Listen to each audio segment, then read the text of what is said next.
میں نے کبھی نہیں سوچا تھا کہ مٹی سے نکلا ہوا آلو میری زندگی کا رخ بدل دے گا۔ میں ایک عام گھر کا نوجوان تھا، نہ جاگیردار نہ سرمایہ دار۔ گھر کی ذمہ داریاں سر پر تھیں اور جیب میں خوابوں سے کم پیسے۔ نوکری کی لائن لمبی تھی اور صبر مختصر ہوتا جا رہا تھا۔ آخرکار میں نے محلے کی ایک چھوٹی سی دکان کرائے پر لی۔ یہ دکان سبزی منڈی کے قریب تھی، مگر کسی بڑی پہچان کے بغیر۔ میرے پاس کل سرمایہ صرف 1.5 لاکھ روپے تھا۔ گھر والوں نے صاف کہا، اتنے پیسوں میں کاروبار نہیں چلتا۔ میں جانتا تھا کہ دباؤ درست ہے، مگر راستہ کوئی اور بھی نہیں تھا۔ میں نے سوچا ایسی چیز بیچوں جو ہر گھر کی ضرورت ہو۔ سبزیوں میں ایک چیز سب سے زیادہ چلتی تھی، آلو۔ سستا، عام، مگر ہر دسترخوان کا حصہ۔ تحقیق شروع کی تو اندازہ ہوا کہ آلو معمولی فصل نہیں۔ 2023 اور 2024 میں دنیا بھر میں آلو کی کھپت بڑھتی جا رہی ہے۔ گلوبل پوٹیٹو مارکیٹ کا حجم تقریباً $115 بلین تک پہنچ چکا ہے۔ خاص طور پر ایشیا، افریقہ اور مشرق وسطیٰ میں مانگ مسلسل بڑھ رہی ہے۔ Fast food industry, chips, French fries اور فریزڈ فوڈ نے آلو کو نئی اہمیت دی۔ چین، بھارت، روس اور یوکرین بڑے پروڈیوسر ہیں۔ پاکستان بھی ٹاپ 10 آلو پیدا کرنے والے ممالک میں شامل ہے۔ یہ حقیقت میرے حوصلے کی بنیاد بنی۔ میں نے فیصلہ کیا کہ پہلے ریٹیل سے آغاز کروں گا۔ سبزی منڈی سے روزانہ آلو لا کر اپنی دکان پر بیچنا شروع کیے۔ شروع کی انویسٹمنٹ کچھ یوں تھی، دکان کا کرایہ ہر مہینے کا 25,000، آلو کی پہلی خرید 80,000، تول مشین، بوریاں پلس ترازو 20,000، باقی رقم کیش فلو۔ کل لاگت تقریباً 1,25,000 روپے بنی۔ کوئی مشینری نہیں، صرف محنت اور وقت۔ مگر اصل مسئلہ مقابلہ تھا، بڑے آڑتی، کمیشن ایجنٹ اور ریٹ کا کھیل۔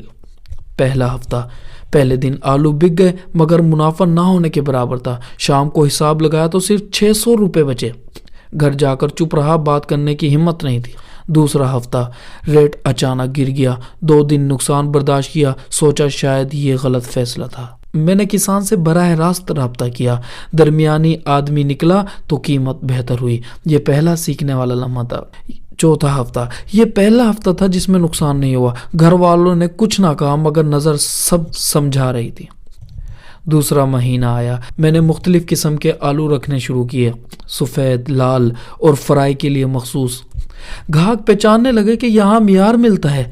چھٹے ہفتے ایک ہوٹل والے نے روزانہ 50 کلو مانگے۔ یہ میرا پہلا ریگولر کلائنٹ تھا۔ تیسرا مہینہ آیا، میں نے تھوک کی طرف قدم بڑھایا، چھوٹے ریڈی والوں کو آلو دینے لگا۔ منافع کم مگر ہجوم زیادہ تھا۔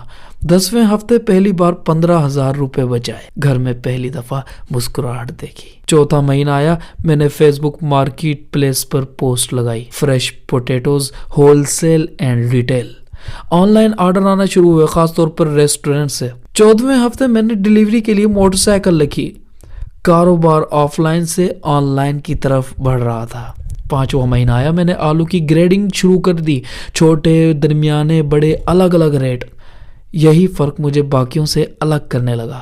18ویں ہفتے ایک فاسٹ فوڈ پوائنٹ نے کنٹریکٹ دیا، اب روزانہ 100 کلو فکس سیل تھی۔ چھٹا مہینہ آیا، میں نے چھوٹا سا کولڈ اسٹوریج شیئر پر لیا، ریٹ گرنے پر آلو روک لیتا، بڑھنے پر بیچتا۔ یہ ٹرننگ پوائنٹ تھا۔ 24ویں ہفتے میں نے مانا یہ آئیڈیا ناکام نہیں ہوا۔ جب کاروبار بڑھا تو مشینری کی ضرورت پڑی، آلو grading, washing drum, cold storage, packing machine. یہ مشینری دستیاب ہے لاہور، بادامی باغ، کراچی سائٹ ایریا۔ ایک دن ایک افغان تاجر کا کال آیا، اسے پاکستان کے آلو چاہیے تھے۔ میں گھبرا گیا مگر پھر سیکھنے کا فیصلہ کیا۔